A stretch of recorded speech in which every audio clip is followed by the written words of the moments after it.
Vamos al segmento El Botiquín. Estamos acompañados del doctor Pablo Mateo, urólogo especialista, una persona con quien siempre es interesante hablar. Y dándole la bienvenida, doctor Pablo, quiero hacer ahí mismo una pregunta, porque aquí ocurre una situación, y es sobre el tema que vamos a hablar, que es sobre la infertilidad masculina. Muchas veces vemos parejas de esposo están buscando tener un bebé, y entonces, bueno, la dama se hace prueba y va al ginecólogo y exámenes para aquí, exámenes para allá, y el hombre no se hace nada, porque el hombre asume que él está bien, que él no es infértil. Entonces, ¿existe la infertilidad masculina y cuáles pueden ser esos factores? Sí, muy buenos días, gracias por la introducción. De verdad que definiendo lo que es la infertilidad masculina, se define como la imposibilidad de poder conseguir un embarazo después de un año teniendo relaciones sexuales. Siempre y cuando la mujer tenga menos de 35 años. Eso cambia cuando la mujer pasa los 35 años, entonces el tiempo son 6 meses.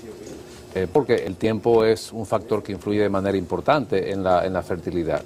Entonces, cuando eso ocurre, y es importante contestando tu pregunta, siempre hay que investigar al hombre.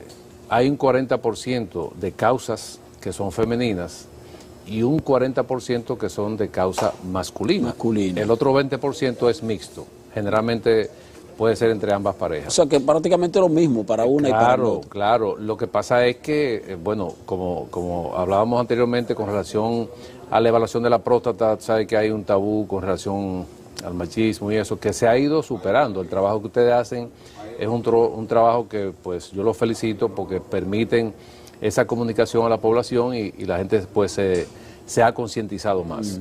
Doctor, bueno, eso sigue siendo un tabú. Conocemos incluso personas que después de que se enteran que ellos son los infértiles y no su pareja femenina, entonces incluso deciden dar el caso por cerrado. Pero ¿usted nos podría hablar de cuáles son las principales causas de infertilidad aquí en el país? Pero es importante también mencionar con relación a eso que hay personas que no son fértiles con una pareja y son fértiles con otra pareja. O sea, eso puede ocurrir. Bueno, pero entonces ahí el problema está entonces en la pareja, no en él. Precisamente, pero eso pasa.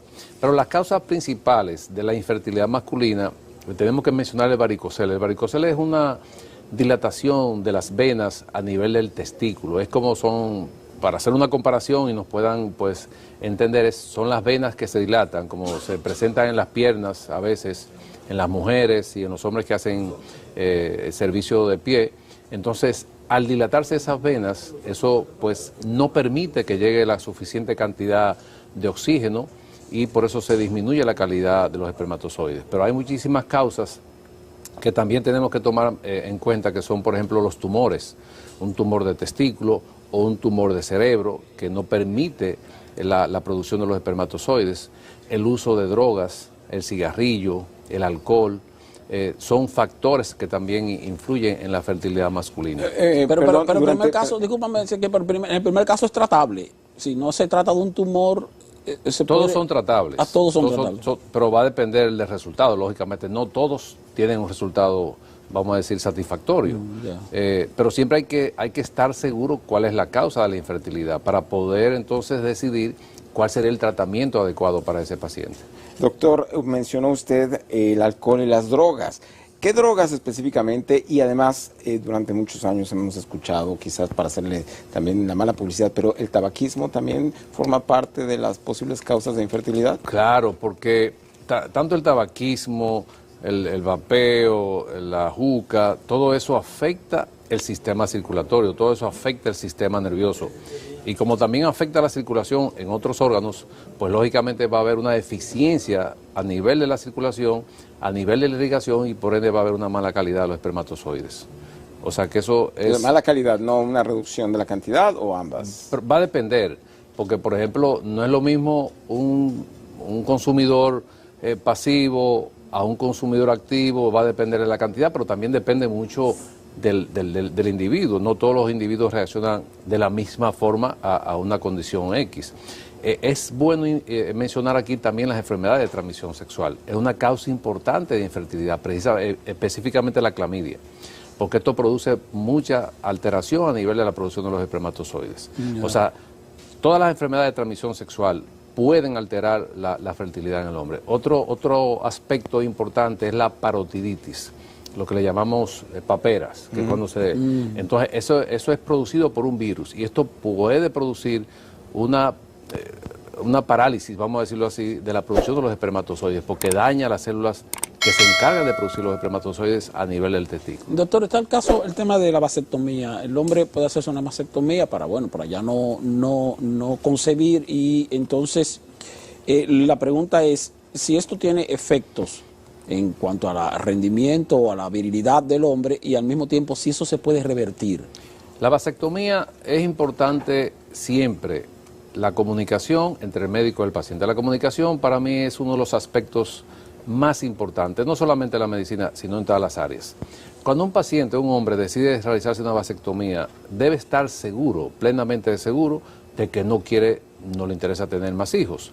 Pero bueno, la vida cambia, pasan cosas, y eso puede ocurrir. Se hace la vasectomía con la intención de que no haya embarazo. Y si un hombre decide revertir la vasectomía, va a depender mucho del tiempo en que se haya hecho la vasectomía. Después de los 5 años de hacerse una vasectomía, es muy difícil que pueda tener éxito. No es que no se pueda hacer, pero es importante informarle al paciente qué va a ocurrir después de un procedimiento. Porque revertirla se revierte, se hace la conexión, pero lo importante es cuál va a ser el resultado de esa conexión. Entonces, después de los 5 años, hace un poco más difícil de que ese paciente pueda procrear de nuevo. Muchos hombres tienen el temor de que eso le puede provocar algún tipo de disfunción o que no va a ser igual, y entonces... No, es lo contrario, porque cuando el hombre tiene el temor de que puede embarazar y después de una vasectomía sabe que no va a embarazar, pues entonces tiene una relación mucho más abierta, exactamente. Entonces, yo creo que eso, desde el punto de vista del comportamiento, desde el punto de vista psicológico, pues esto mejora el desenvolvimiento del paciente. Y desde el punto de vista biológico es igual, no hay variación. No hay variación, lo único que disminuye un poco es la viscosidad del semen, porque ya no va a haber presencia de espermatozoides. Doctor, y aquí lo hemos hablado con usted, hay ocasiones que el cáncer de próstata no tiene síntomas durante mucho tiempo.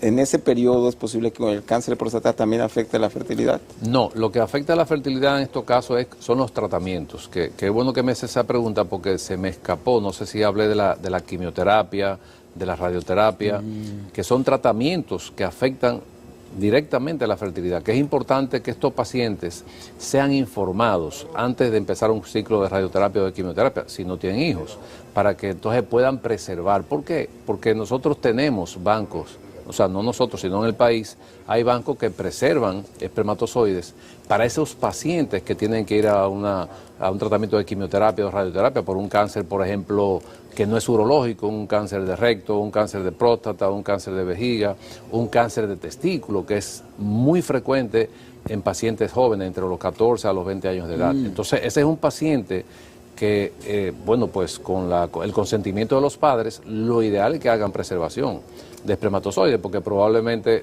va a quedar infértil.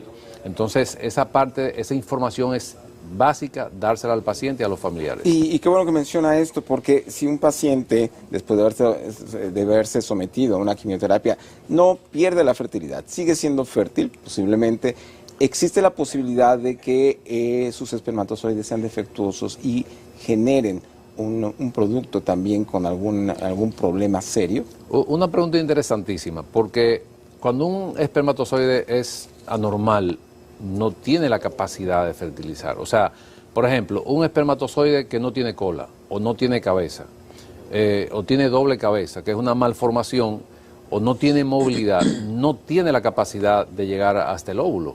Entonces, esto no ocurre, que a veces el paciente se preocupa, no, porque están anormales, y a veces la pareja tiene el temor de quedar embarazada porque dice, tus espermatozoides están anormales. No. Esos espermatozoides no van a fecundar. No pueden fecundar porque no tienen la capacidad de llegar hasta donde está el óvulo y poderlo fecundar. Me imagino que todos ustedes han visto un video de la fecundación y ven la lucha, que sí. Nosotros somos personas afortunadas que estamos en el mundo, porque la lucha que se produce para producirse un embarazo, eso es impresionante, eso hay que verlo, donde hay millones de espermatozoides peleando. Y el de nosotros logró llegar y estamos vivos por eso y estamos aquí.